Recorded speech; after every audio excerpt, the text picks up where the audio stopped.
2142. Thank you, Mr. President. I have to say this is perhaps the most confusing debate I've ever experienced.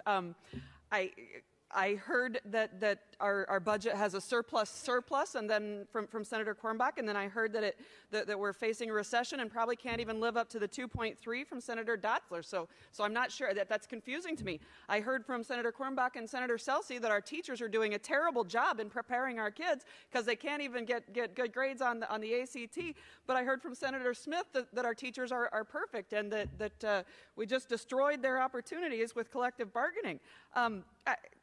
I don't know if it's money or teachers or poverty or parenting. I don't know if it's STEM.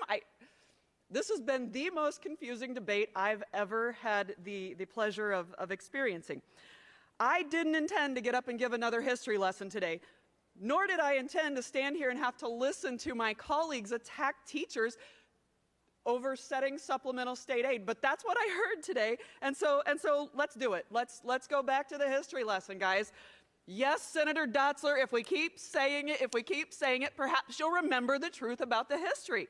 My Lord, when you had the trifecta, you promised that 6-foot high jump that Senator Cornbach talks about, and you delivered not 6 inches, you dug a ditch. You dug a ditch, a $459 million ditch. You dug a ditch, not a 6-inch jump. You know, maybe what I'm promising today isn't what you would prefer. Maybe it isn't. I don't know. Clearly it's not, because I got the most confusing debate I've ever had. But here's what I'm doing.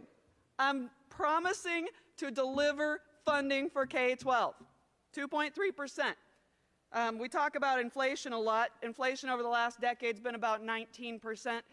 Funding delivered to K-12 schools has been 34%. I'm okay with that. I mean, I've only been in charge of the Education Committee for 4 years of that, but I figure I've played a part in that. Here's the big picture.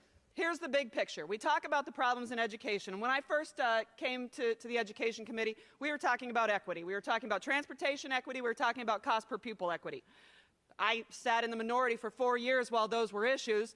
I wasn't the one in charge of it, and nothing got done. This caucus took control of the Senate 4 years ago, and you know what happened? We solved that problem, signed by the governor. That's how you deliver for education. That's a promise you make. You find out what the problem is, and you fix it. We've talked about with teachers about what the problem is in the classroom. No teacher has told me that collective bargaining is the problem. They've told me getting beaten up by their students is the problem.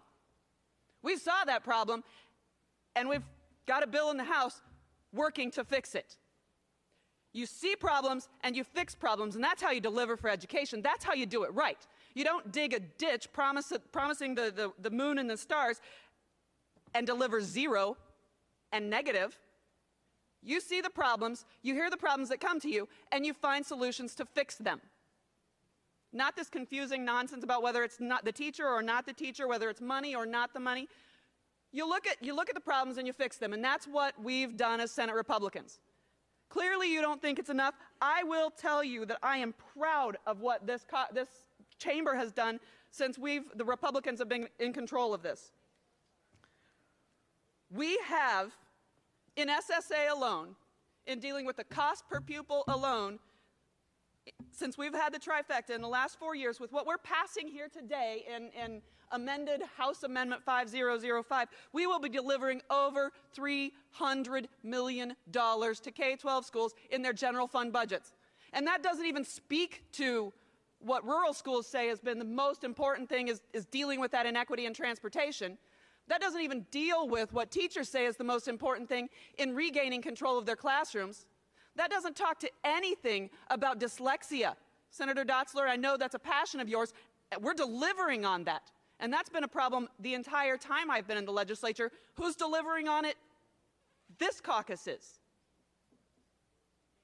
It doesn't take into account the fixing the problem that occurred within our online learning for especially our rural schools. We've got a bill that we've passed to the House that's passing out today that fixes it. We fix the problems that are come before us, in addition to putting over $300 million additional funding into K-12 schools. That's how you deliver on promises. You see the problems, you find solutions, and you deliver on them. You don't rob them of $459 million. I can't even do the 10 million because it's so much more than that you stole from them, that you put on the backs of the property taxpayers who are the parents of these children.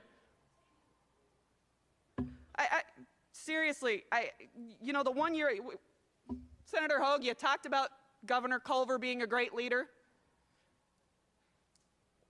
And you talk about meeting the promise of the timeliness. The